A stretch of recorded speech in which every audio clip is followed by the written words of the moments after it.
Mr. Hall Pycroft? Yes, sir? Stockbroker's clerk, lately engaged at Coxon and Woodhouses, about to take up a new post on the staff of Mawson's of Lombard Street? That is correct. I have heard some really extraordinary things about your financial ability. My name is Pinner, Arthur Pinner, financial agent. I am here to make you an offer. How would you like to be business manager of the Franco-Midland Hardware Company Limited, with 134 branches in the towns and villages of France, not counting one in Brussels and one in San Remo? We can only offer a beggarly 500 to start with, but you are to have an overriding commission of 1%, and you may take my word for it that this will come to more than your salary. But that's more than 1,000 a year. You have my word for it, Mr. Pycroft. And a Pinner's word is better than a banker's draft. May I sit down?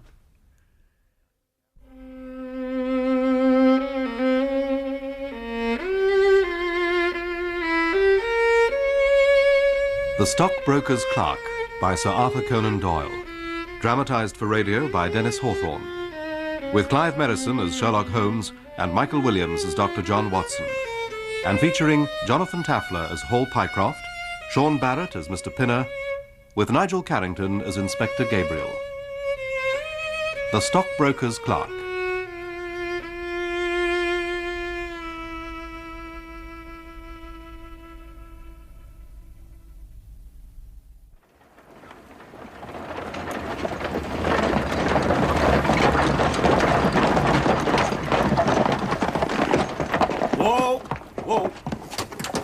You wait there, Pycroft, while I go and talk to Dr. Watson. Mr. Holmes, I have to get to Birmingham. My appointment's for 7 o'clock this evening. I know what time your appointment's set for, Mr. Pycroft, and I know what train you have to catch. We have ample time. I have never missed a train.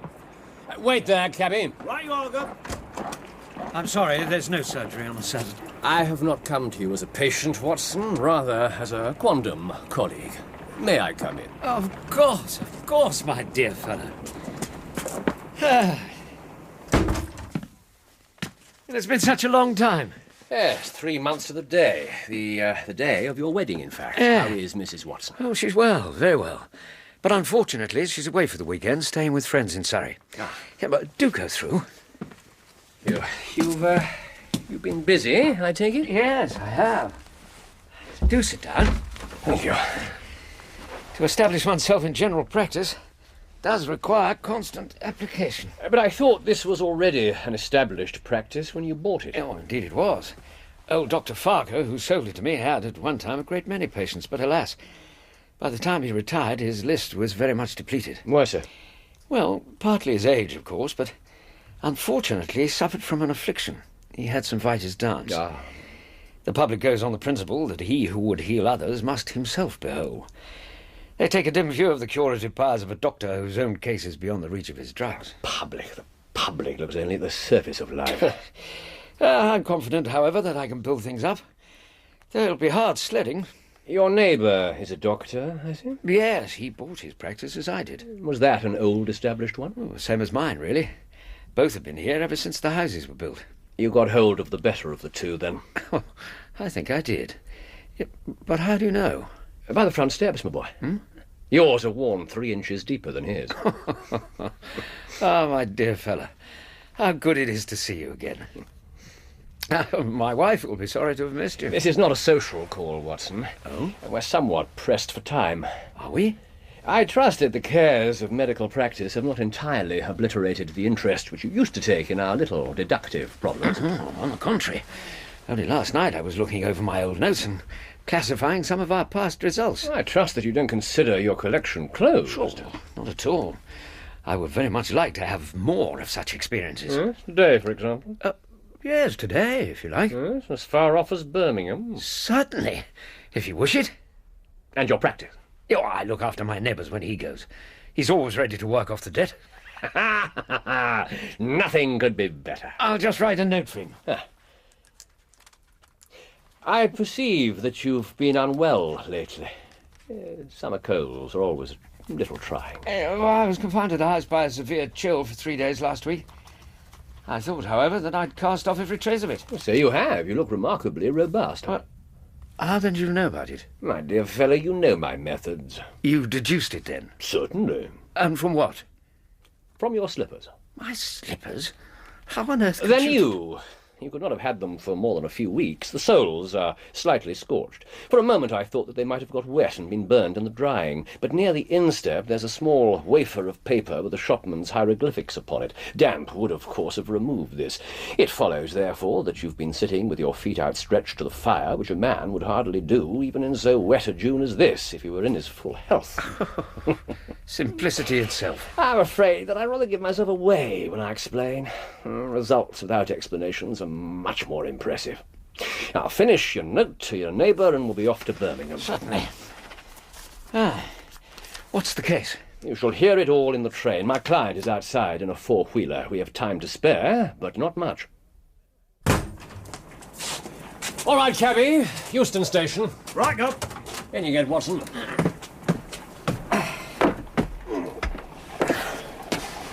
Yep.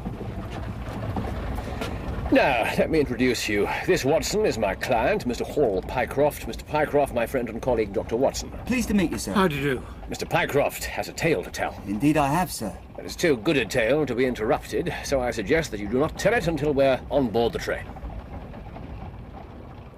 Mr. Pycroft was a well-built, fresh-complexioned young fellow with a frank, honest face and a slight, crisp yellow moustache.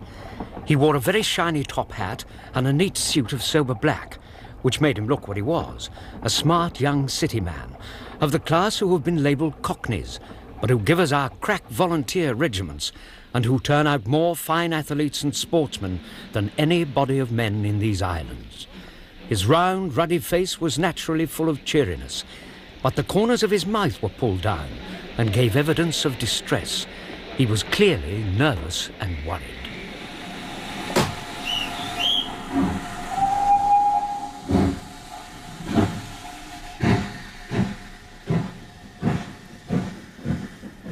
Now, we have a clear run here of 17 minutes. I want you, Mr. Hall Pycroft, to tell my friend your very interesting experience exactly as you've told it to me, or with more detail, if possible. It'll be of use to me to hear the succession of events again. Very good, sir. This is a case, Watson, which may prove to have something in it, or may prove to have nothing, but which at least presents those unusual and outre features which are as dear to you as they are to me. Now, Mr. Pycroft, I shall not interrupt you again. The worst of my story is that I show myself up as such a confounded fool. Of course, it may all work out all right, and I don't see that I could have done otherwise. But if I have lost my crib and get nothing in exchange, I shall feel what a soft Johnny I have been. Your crib? My job. Ah. I'm a city clerk, and I used to have a billet at Coxon and Woodhouse of Draper's Gardens.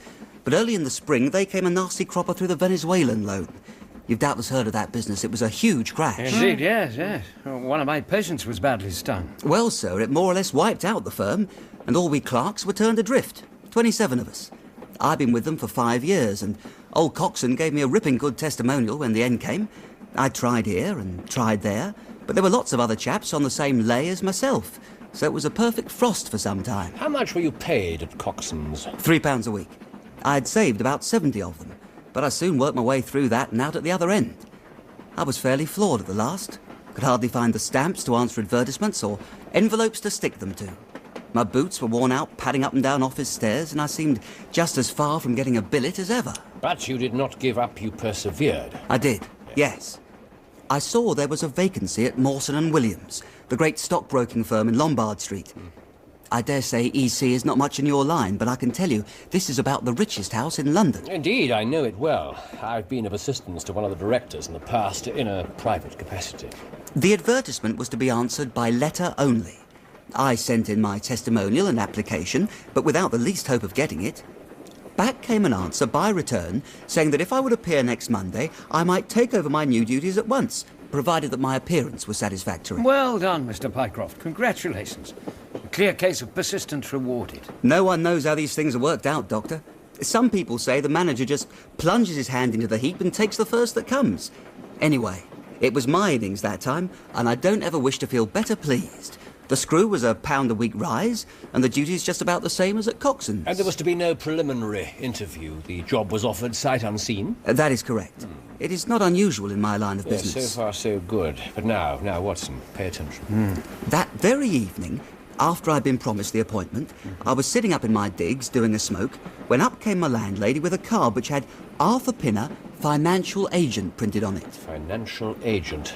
Did the name Pinner mean anything to you? I'd never heard of him, but I asked the landlady to show him up, and in he walked. Describe him. Middle-aged, middle-sized, dark hair, dark eyes, black beard, touch of the sheeny about his nose. Mr. Hall Pycroft, I believe? Yes, sir? Lately engaged at Coxon and Woodhouse's? Yes, sir. And now on the staff at Mawson's? Quite so. Well, I have heard some really extraordinary stories about your financial ability. May I sit down? Of course. Thank you. You remember Parker, who used to be Coxon's manager? Indeed I do. He can never say enough of your talents. Oh, well, I'm very pleased to hear that. You have a good memory. Pretty fair. You have kept in touch with the market while you've been out of work? Yes, I read the stock exchange list every morning. Now that shows real application. That is the way to prosper. However, you won't mind my testing you, will you? Not at all. How are New Zealand consolidated? 104. And Ayrshires? 105 to 105 and a quarter. And British Broken Hills? 7 to 7 and 6. Wonderful. This quite fits in with all that I had heard. My boy, you are much too good to be a clerk at Mawson's. Well, Mr. Pinner, other people don't seem to think quite so much of me as you seem to do. I had a hard enough fight to get this berth, and I'm very glad to have it. Pooh, man, you should rise above it. You are not in your true sphere. Now, I'll tell you how it stands with me. What I have to offer is little enough when measured by your ability, but when compared with Mawson's, it is light to dark. Let me see, when do you go to Mawson's? On Monday. I think I would risk a little sporting flutter that you don't go there at all. Not go to Mawson's? No, sir. By that day you will be business manager of the Franco-Midland Hardware Company Limited, with 134 branches in the towns and villages of France, not counting one in Brussels and one in San Remo. I have never heard of that company, Mr. Pinner. Very likely not. It has been kept very quiet. The capital was all privately subscribed, and it is too good a thing to let the public into. You follow me? Yes. Oh, yes. Good boy. My brother, Mr. Harry Pinner, is promoter. After allotment, he will join the board as managing director. He knows that I am in the swim down here, and he asked me to pick up a good man cheap. A young, pushing man with plenty of snap about him. Parker spoke of you, and that brought me here tonight. We can only offer you a beggarly 500 to start with. 500 a year? Only that at the beginning, I'm afraid, but you are to have an overriding commission of 1% on all business done by your agents, and you may take my word for it that this will come to more than your salary. But that's more than 1,000 a year. You have my word for it, and a Pinner's word is better than a banker's draft. Mr. Pinner, I must be frank, sir. I know nothing about hardware. Tut, my boy, you know about figures. Yes. Yes, I do. Mr. Pinner, I really don't know what to say. Let me put it this way. Mawson's only gives me 200 a year, but Mawson's is safe. Now, really, I know so little about your company that if... Smart. You are the very man for us. You are not to be talked over, and quite right too. Now, I have in my pocket a note for £100, and if you think we can do business, you can just slip it into your pocket as an advance upon your salary. £100? This is very handsome, sir. When would you want me to take over my duties? We would want you to be in Birmingham tomorrow at 1 o'clock. Birmingham? That is where the company offices are at the moment. I have a rail ticket for Birmingham in my pocket also. Well, sir, I think we are in business, as they say. Good man. You will not regret this, Mr. Pycroft. Now, I am going to give you a letter which you will take to my brother. You will find him at 126B Corporation Street. The offices, the temporary offices, are at that address. He will have to confirm your engagement, but between ourselves it will be all right. I hardly know how to express my gratitude. Don't try, my boy. You have only got your desserts. Before I go, there are one or two things, mere formalities, but they must be observed. You have some writing paper on your table, I see. If you could just pen a few words to my dictation. Oh, yes. Yes, of course. Right. Well, I'm ready. I, Paul Pycroft, am perfectly willing to act as business manager to the Franco-Midland Hardware Company Limited at a salary of £500. Salary of £500. Excellent. I'll take that if I may. Thank you. Now, before I bid you good night, there is one other detail. What do you intend to do about Mawson's? Well, I shall write and resign at once. That is precisely what I don't want you to do. I beg your pardon. I had a row over you with Mawson's manager. I went to ask him about you, and he was very offensive. Accused me of trying to coax you away. That sort of thing. I'm afraid I fairly lost my temper. If you want good men, you should pay them a good price, said I. He would rather have our small price than your big one, said he. I'll lay you a fiver, said I, that when he has my offer, you will never so much as hear from him again. Done, said he. We picked him out of the gutter, and he won't leave us so easily. Well, I'll be... Those were his very words. He's an impudent scoundrel. I've never so much as seen him in my life. Well, why should I consider him in any way? I shall certainly not write if you would rather I didn't. Good. That's a promise. Maybe I'll split that fiver with you. Well, I am delighted to have got so good a man. Here is your advance of £100 and your rail ticket, and here is the letter from my brother. You and he will get on famously, I think. We are very alike in appearance, except that he's fair and I'm dark. As for personality, well, he's serious and I'm not. Don't forget the address, 126B, Corporation Street, and remember that 1 o'clock tomorrow is your appointment. Give me a hand, sir. You have made a wise decision, Mr. Pycroft.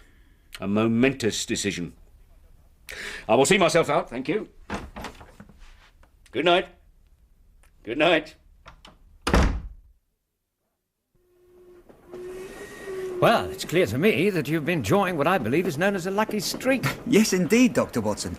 You can imagine how pleased I was at such an extraordinary stroke of good fortune. I sat up half the night hugging myself over it. And the next morning, Mr. Pycroft, how did you feel the next morning? I must confess I was uneasy. It all seemed too good to be true somehow. But I had £100 in my pocket, a rail ticket, and an address to go to. Business, gentlemen, is based on trust. So off you went? I did. I took an early train, which gave me plenty of time for my appointment. I booked into an hotel in New Street and made my way to the address of the company. 126B was in a passage between two large shops. At the bottom of a large winding staircase were painted the names of the various companies that had offices there. There was no such name as the Franco-Midland Hardware Company Limited. I stood for a moment with my heart in my boots, wondering whether the whole thing was not an elaborate hoax. I was frightened.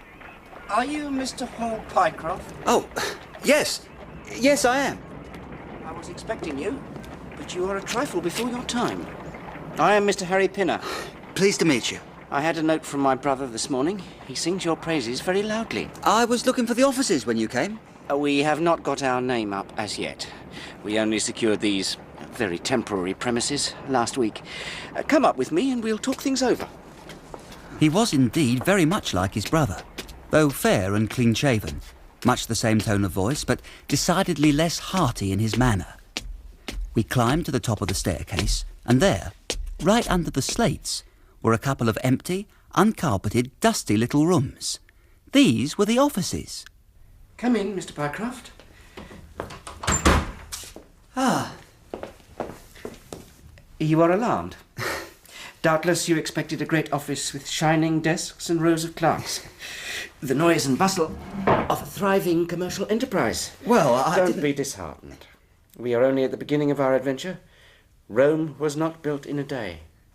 We have lots of money at our backs, though we do not as yet cut much of a dash in the office line.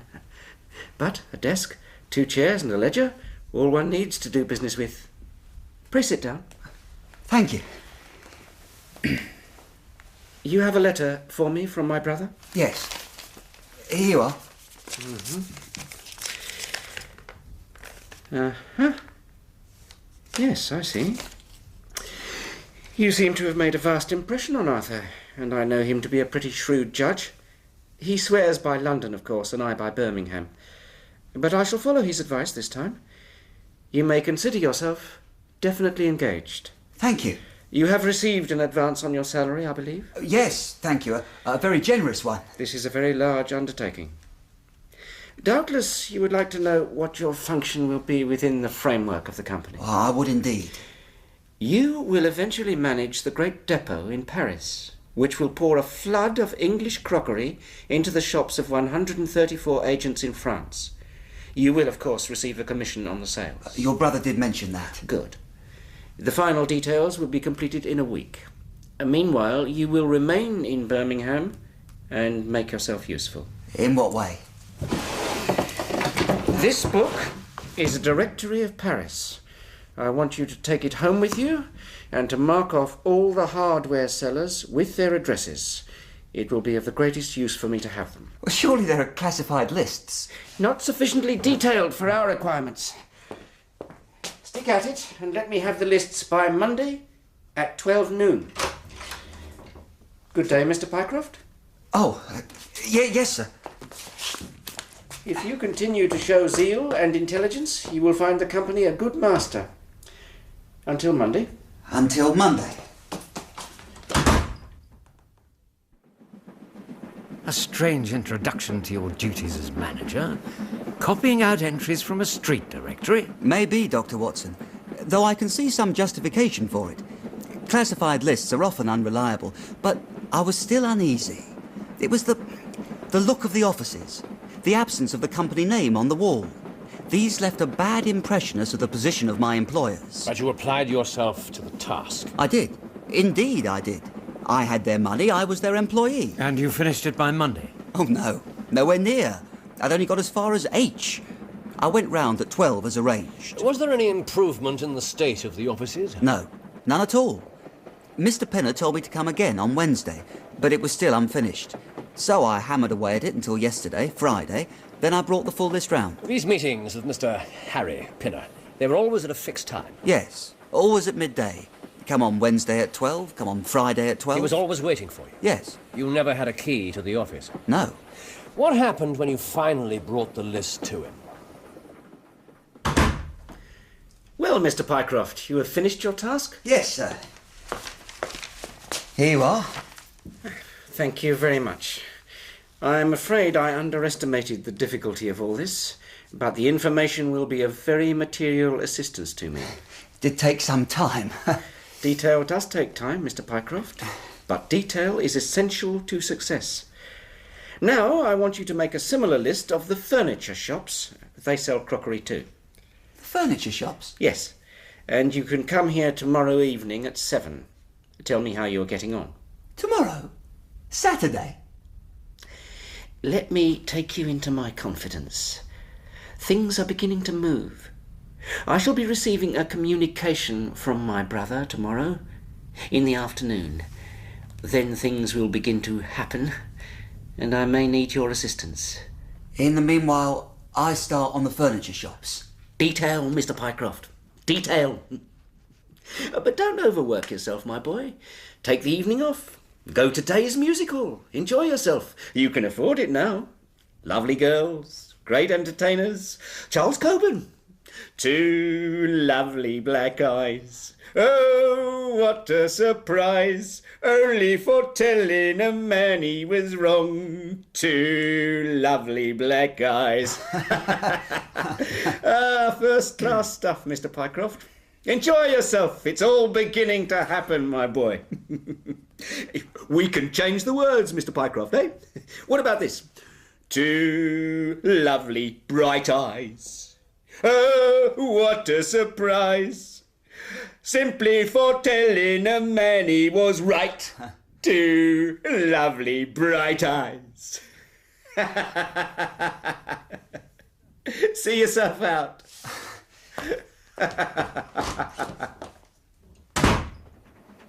I was halfway down the stairs, gentlemen, before it struck me. Pay close attention, Watson. Right. Go on. This Mr. Pinner, when he laughed and sang, I saw that the second tooth upon the left-hand side had been very badly stuffed with gold. When I had spoken with the other Mr. Pinner in London, he had laughed a good deal. I noticed that his teeth were stuffed in this very identical fashion. The glint of gold caught my eye, you see. Do you see, Watson? Yes, I'm beginning to. Well, you expect 2 brothers to be alike, especially if you're told that they are. The figure, the voice even, that's not surprising. But the colour of the hair, the beard, they could be fake, an easy disguise. The gold tooth, though, that was a horse of a different colour. The 2 Pinners are one and the same man. I went back to my hotel, put my head in a basin of water and tried to think it out. Why'd he sent me from London to Birmingham? Why'd he got there before me? And why'd he written a letter from himself to himself? Those are indeed the questions. I could find no answer to them. Then suddenly it struck me that what was dark to me might be very light to Sherlock Holmes.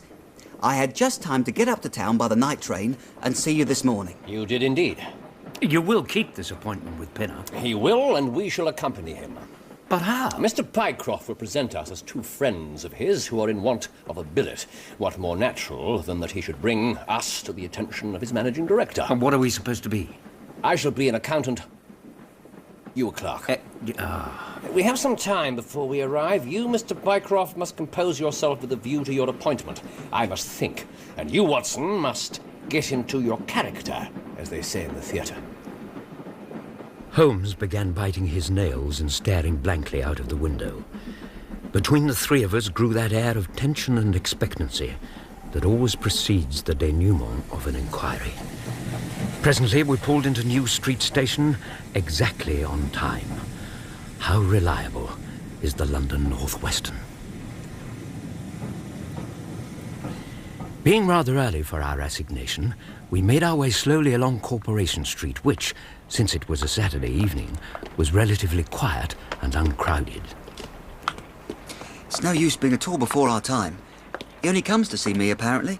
The place is deserted up to the very hour that he names.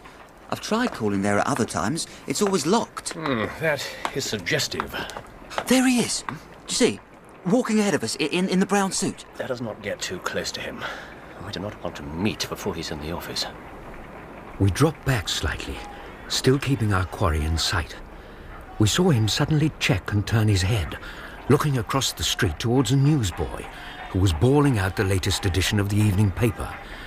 All at once, without looking to left or right, he dashed across the street, being almost run over by a cab. Get out of it! He bought a paper, and, clutching it in his hand, he recrossed the street and vanished down a small alleyway between 2 large shops. Company's offices are down there. One moment. What is it? The paper that he's just bought. It was done on impulse, wouldn't you say? Unexpected. He put his life at risk. Something must have prompted him. Shall I go and buy a copy? No, we must not be diverted from our purpose. Lead on, Mr. Pycroft. Onward and upward.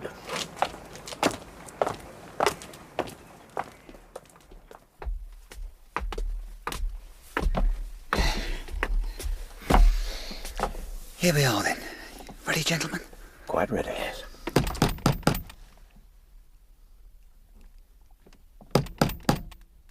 Yes. Who is that? It's Pycroft, Mr. Pinner. Oh, yes, yes, of course. Come in. You asked me to... You all right, Mr. Pinner? You look... Who are these gentlemen whom you've brought with you? This is Mr. Price of Bermondsey, and this is Mr. Harris, who is a local gentleman. And what is their business here? They're both gentlemen of experience, but they've been out of a place for some little time, and they hope that you might find an opening for them in the company's employment. Oh, yes. The company's employment. Very possibly, it might be... Mr. Pinner, are you ill? I'm not very well, no. I have no doubt we shall be able to do something for your friends. What is your particular line, Mr. Harris? I am an accountant. Oh, yes. We shall want something of that sort. And you, Mr. Price? A clerk, sir. Well, I have every hope that the company may accommodate you. I will let you know about it as soon as we come to any conclusion. Now, I beg that you will go.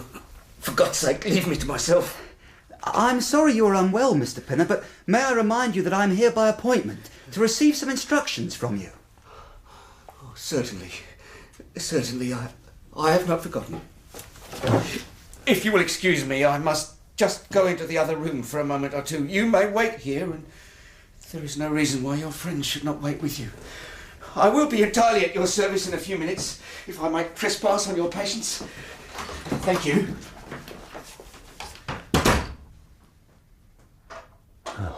What now? Is he giving us the slip? Impossible. Why so? That door leads only to an inner room. Yes, there is no exit. None. Is it furnished? Oh, it was empty yesterday. What on earth can he be doing? Well, there's something which I don't understand in this matter. If ever a man is 3 parts mad with terror, that man's name is Pinner. What do you think, Watson?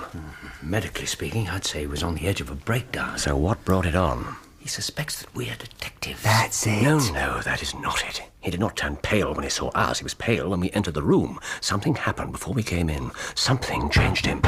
What's that? Why is he knocking at the door? Dear God! The door's barred! Let us break it down! Hurry! Hurry! Now then! 1, 2, 3!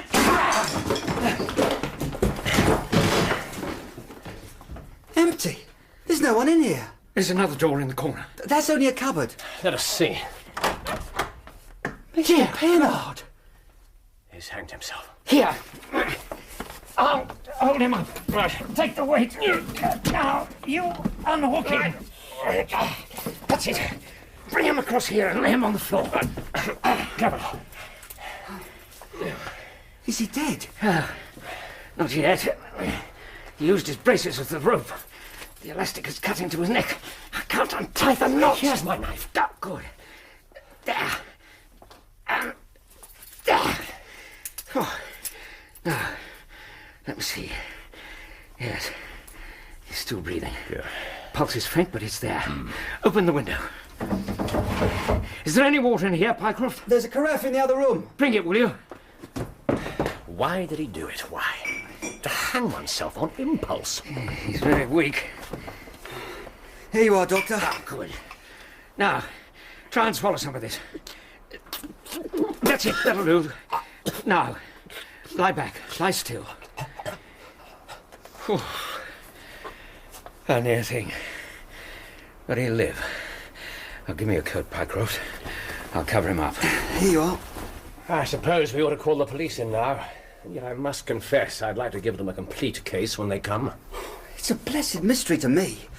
Whatever he wanted to bring me all the way up here for, and then... Pooh. All that's clear enough. And it's not just a question of he.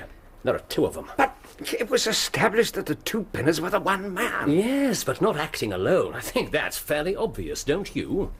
Well, I must confess I'm out of my depths. Oh, surely, if you consider the events at first, they can only point to one conclusion. What do you make of them? Well, the whole thing hinges on 2 points. The first is the making of Pycroft write a declaration by which he entered the services of this preposterous company. Do you not see how very suggestive that is? No, I'm afraid that I missed the point. Why did they want him to do it?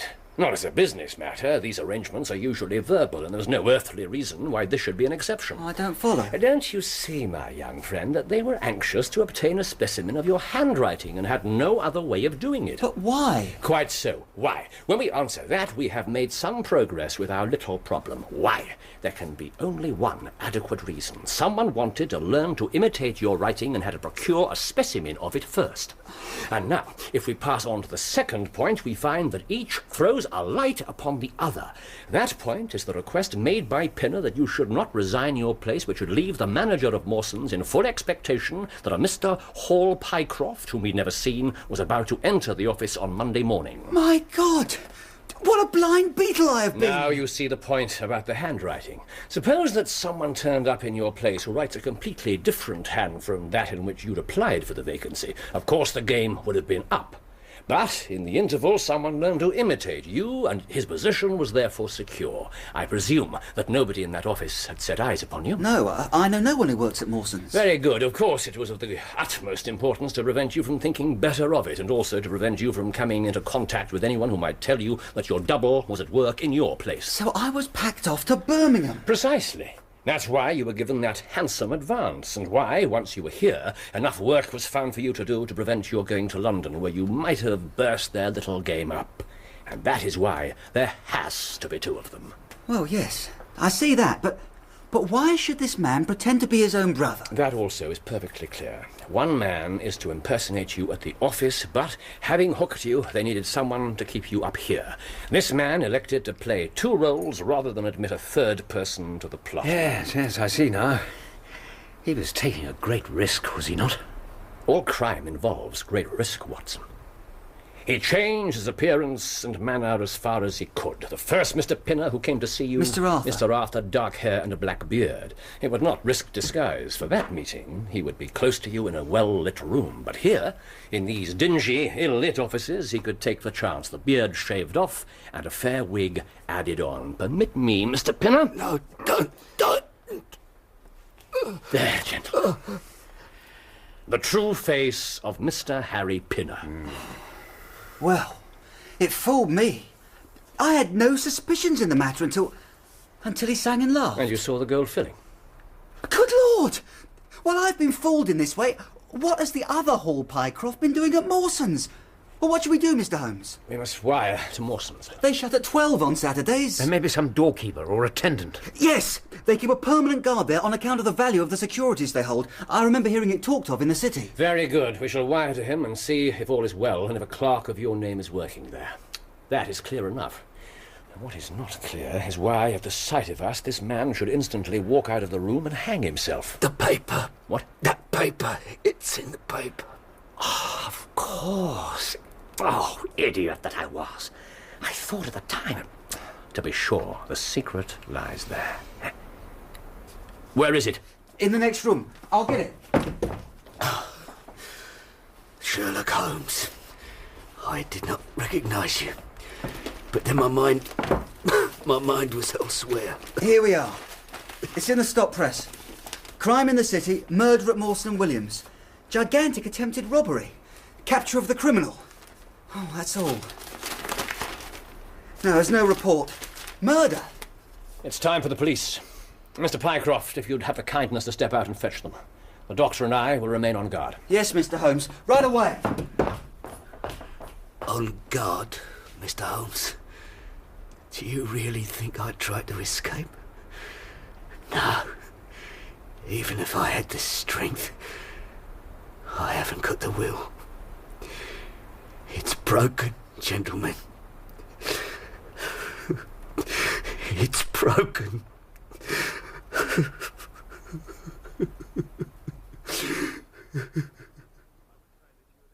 I would say that you had answered the riddle, Mr. Holmes. Half the riddle, Inspector Gabriel. He has made a full confession.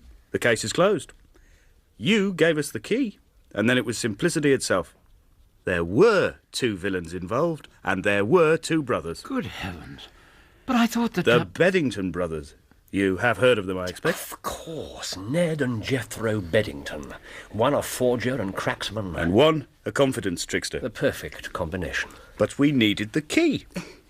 Excuse me, Inspector Gabriel, but what are you talking about? Two halves of a riddle, Mr. Pycroft. The first half and your involvement in it you already know. The second half... was enacted earlier this afternoon in Lombard Street, London, EC1. Sergeant Tusson of the City Police observed a man coming down the front steps of Mawson and Williams. He was carrying a carpet bag. The sergeant's suspicions were instantly aroused, but when he tried to interrogate the man, he took flight, and it was only after a chase and a desperate struggle that the sergeant, assisted by Constable Barry, succeeded in arresting him. What was in the carpet bag? Nearly £100,000 worth of American railway bonds. And a large amount of scrip in other mines and companies. This was Jethro Beddington, of course. Correct. Murder, the paper said. Following the apprehension of Beddington, the premises were entered and searched. The body of the guard was found, doubled up and thrust into the largest of the safes. The man's skull had been shattered by a blow from a poker delivered from behind. A brutal crime. The Beddingtons are brutal men, Dr. Watson. And they nearly got away with it. Nothing would have been discovered until Monday. And by that time, they would have been out of the country and away. And the police would have been after you, Mr. Pycroft. Don't forget, the crime was committed in your name. Phew. Lucky escape, then. The city police were puzzled. The Beddingtons always worked together. But they'd only got one of them, and there was no obvious lead to the other. That was the riddle. But thanks to Mr. Holmes... Thanks, rather, to Mr. Pycroft's keen eye, the riddle is now answered. And 2 violent men have been removed from society. That is true, but human nature is a strange thing, Inspector. This evening we saw that even a villain and a murderer can inspire such affection that his brother turns to suicide when he learns that his life's forfeited. Jethro will hang, and Ned an accessory. Life, at least. We had no choice to our action. No, we had no choice. Well, gentlemen, we have time to catch the London train. If we hurry.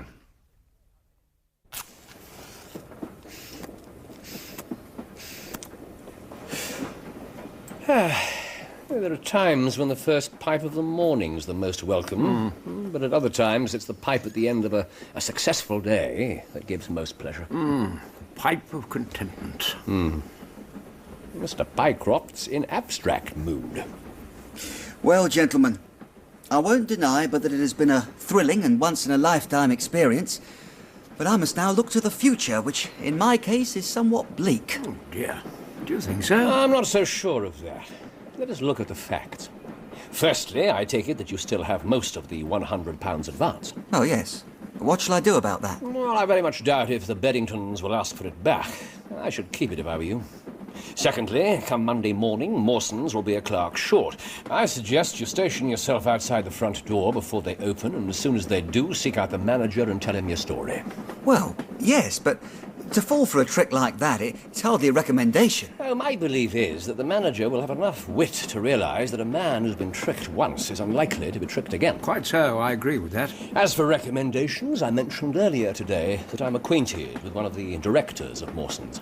I shall use what influence I have on your behalf, and I have no doubt that Dr. Watson will also back you. Indeed I will, Mr. Pycroft. Anything I can do. Gentlemen, I don't know how to thank you. Don't try. Relight your pipe and entertain us with stories of the city. What was the Venezuelan loan?